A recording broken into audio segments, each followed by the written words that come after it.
Hi YouTube, Darth here. This is CTE Sunday, where I run down all the latest changes on the Battlefield 4 Community Test Environment. This week we've got night vision changes, some significant netcode upgrades, major changes to the way spotting works, and some minor tweaks, fixes, and corrections. Additionally, I'll talk about upcoming changes to the Community Test Environment and where we stand on the spring patch. First up, there were some revisions to the way that the new night vision optics work. The first thing I noticed is that the effect of the light sources on night vision has been amped way up. Flares, flashlights, lasers, and thermal grenades are now much more blinding to night vision scopes. However, once they get out of your immediate view, they become irrelevant, so it can be managed. Also, if you were here last week, you'll remember that DICE had applied a black ring to both night vision scopes that has now been removed this week. Now you'll have the full vision of the circular scope, but to offset this, the blinding effects from the light sources will fill in more of the screen. I think now that the night vision optics are starting to come together, this will provide a nice little interplay between blinding the sights and the sights users. It's a little hard to gauge right now how that will play out with the low populations on the CTE server, much ado to this week's hardline launch.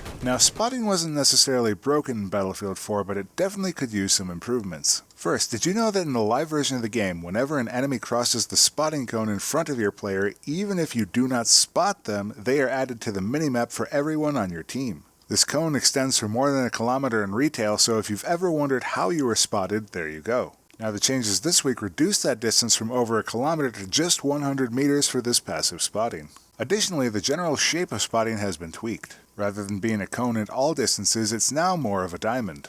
It's the same 3-degree spot at closer ranges, but now at longer ranges it's only 0.15 degrees. The maximum distance that players and vehicles can be spotted is also now 1200 meters. This combination of effects will make it somewhat more difficult to mash the spot key and randomly come up with a player you didn't actually see. So there were two major components to the netcode updates this week. The first was an update to the way that the game handles bullet simulation. While these are technical in nature, the sum of these changes is that the prediction being done on the client should now be much closer to what is actually going to happen on the server. The specifics of which are that DICE removed some of the underlying code that produced errors in the prediction system on the client and implemented a simulator on the client to match the server's processing of the order of bullets.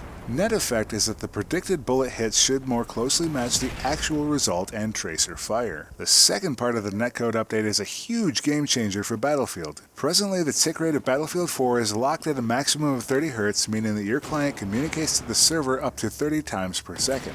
DICE has now changed this tick rate specifically for bullets to match whatever your frame rate is. So if you have 200 frames per second, your send rate for bullets will now be 200 Hz. This change will only apply to the PC and newest generation consoles. The goal of the tick rate change is to lessen the effect of damage spikes that arrive in single packets. Remember that your game receives information in packets of data that are transmitted from the server, and sometimes these packets are loaded full of one player's damage all at once. Particularly, this was noticeable from players that were playing out of their region or had poor connections. It also led to a lot of one-frame deaths from high-damage weapons like the Scar H, FAMAS, and other weapons with fast time to kill. This happened because all the damage would be sent in a single packet from one client to the server and then to the victim. So that's a pretty big change, and I think it will mean a lot for the responsiveness of gun battles. But time will tell.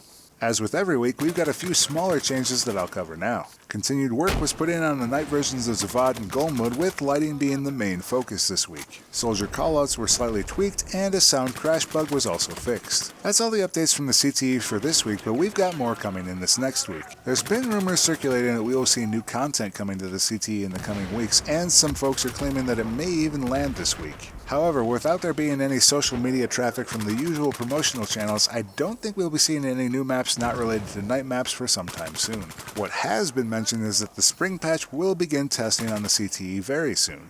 But that's enough speculation. If you're new around here, please take a moment to check out my channel and consider subscribing. As always, thanks for watching, and I'll see you next time, YouTube.